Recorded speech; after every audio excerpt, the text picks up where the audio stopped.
পরিবেশ আমার নির্বাচনী এলাকায় পরিবেশ একটু ঘোলাটে হয়েছে নির্বাচনের আগেই, সেটা যাতে পরিবেশ উন্নত হয় তার চেষ্টা করছি। আপনার নির্বাচিত হলে কি করবেন? নির্বাচিত হলে যা করবো তাতে ইতিপূর্বে অনেক কথা বলেছি। আমরা তো ক্যামেরায় পাইনি। আপনারা ক্যামেরায় পান নাই। নির্বাচিত হলে এই দেশের মানুষকে সচ্ছল করার চেষ্টা করবো, স্বাবলম্বী করার চেষ্টা করবো, বাক স্বাধীনতা দেওয়ার চেষ্টা করবো, মানে সংবিধানের যে মৌলিক অধিকার আছে তা বাস্তবায়নের চেষ্টা করবো। এটার মূল কাজ করব। মানুষ অর্থনৈতিকভাবে স্বাবলম্বী না হলে মানুষ থাকে না, ভালো থাকে না, সেটা চেষ্টা করবা। তার জন্য যত ধরনের কাজ আছে তা সব করবো। একটি কথা আমরা শুনছিলাম, উপরে বসে বলছিলেন আপনার সহাবস্থানের কথা, সেই বিষয়টা যদি আবার একটু বলতেন আমাদের। সহাবস্থান বলতে বুঝাই কি? মানে প্রত্যেকটা দলের সাথে আপনারা যে বলেছেন যে উপরে একসাথে নাস্তার টেবিলে যেন থাকতে পারেন, এরকম একটা কথা বলেছেন। কিন্তু আমি বলেছি জি। যে আমাদের পরিবেশ পরিস্থিতি এরকম না হয় যে আমরা একজন মুখ দেখবো না, তা না হয়। আমরা যেন সবাই একসাথে থাকতে পারি, এবং সেই নির্বাচনী পরিবেশ যদি খারাপ হয় তাহলে তো অসুবিধা। নির্বাচনী পরিবেশ যদি খারাপ না হয়, আমরা শুনতে পাইছি এখন একজন ক্যান্ডিডেট বললো এই যে জামাতের সকল লোক এখানে উপরে পার হয়েছে, এটা একটা পরিবেশ খারাপ হইতে পারে। আবার শুনি মঠবাড়ি থেকে লোক আসতেছে ওখানে, নির্বাচন পরিবেশ খারাপ হইতে পারে। এইসব যাতে না হয়, যার জায়গায় সেই নির্বাচন করুক, যাতে না হয় সেই কার্যক্রম করা, সেই পরিশ্রমটা করা আমরা করবো ইনশাল্লাহ, যাতে নির্বাচন পরিবেশ ভালো থাকে।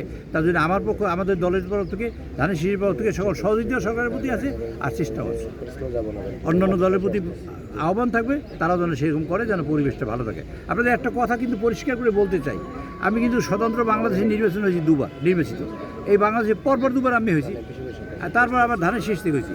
এর কোনোদিনই কোনো নির্বাচন নিয়ে একটা টু শব্দটি পর্যন্ত কোথাও হয় না। এর থেকে আপনারা বুঝবেন যে আমি নির্বাচন চাই একটা ফ্রি ফেয়ার এবং মানে কী বলে ক্রেডিবল ইলেকশন চাই। এখন তার কেউ যদি পায়ে পাড়া দিয়ে ঝগড়া তাহলে করতে পারি কি, সেটা একটা সমস্যা। তো পায়ে পাড়া দিয়ে ঝগড়া না করে এটা বিনয়ের অনুরোধ করতে চাই সকলের প্রতি, কারণ ইতিমধ্যে 2-3টা ঘটনা পাথরটায় ঘটেছে। আমি চাই না এরকম অনুপবিত ঘটনা কেউ ঘটুক। প্রশাসনের প্রতি আমার অনুরোধ, তারা ইম্পার্শিয়াল আছে, তারা ইম্পার্শিয়াল থাকবে, সেটা হলো খুবই জরুরি দরকার। এই জন্য যে নির্বাচনটা ভালো কন্ডাক্ট করার জন্য খুবই দরকার। নির্বাচন হলে কিন্তু দেশের ক্ষতি হবে, আমার একলা না, দেশের গণতন্ত্রের ক্ষতি হবে। গণতন্ত্রের ক্ষতি হলে কিন্তু আমাদের অর্থনৈতিকভাবে আমরা শেষ হয়ে যাবো। গাজা আজকে কী হয়েছে বিষয়টা কিন্তু খেয়াল রাখতে হবে। আফগানিস্তানে কী হয়েছে সেই সব মাথায় রেখে কিন্তু আমরা এই কাজ করবো। আমরা মনে করছি যে নির্বাচনে জিতে আমরা অনেক পেয়ে যাবো, তা না। কিন্তু আফগানিস্তানের লোকেরা যখন পালাই যায় তখন কিন্তু হেলিকপ্টার প্লেনে চাকা পায় না, প্লেনের পাখা ধরে ঝুলে রয়েছে। কথা বলে তারা কিন্তু গভর্নমেন্ট চালাইছে। কাজে নির্বাচনটাই বড় কথা না, দেশটা বাঁচিয়ে রাখাটা বড় কথা। সেটা আমরা বাঁচাবার জন্য চেষ্টা করবো। বিএনপির তরফ থেকে সেটা আছে। ভাই এটা এত কথা বললে তো সাংবাদিক হিসেবে দাঁড়াইছিল, দাঁড়াও তো দেখো এরা ছবি তুলো, কথা না বলেন। তাই দেশটা যাতে বাঁচে সে কার্যক্রম কিন্তু আমি মনে করি সকলেরই। তো সেইটা আমরা চেষ্টা করব। সেখানে আমাদের দায়িত্বশীল ভূমিকা যেটা আপনারা দেখবেন সেটা পালন করবেন। আপনাদের কাছে একটা অনুরোধ, কাজটা আপনারাও করবেন।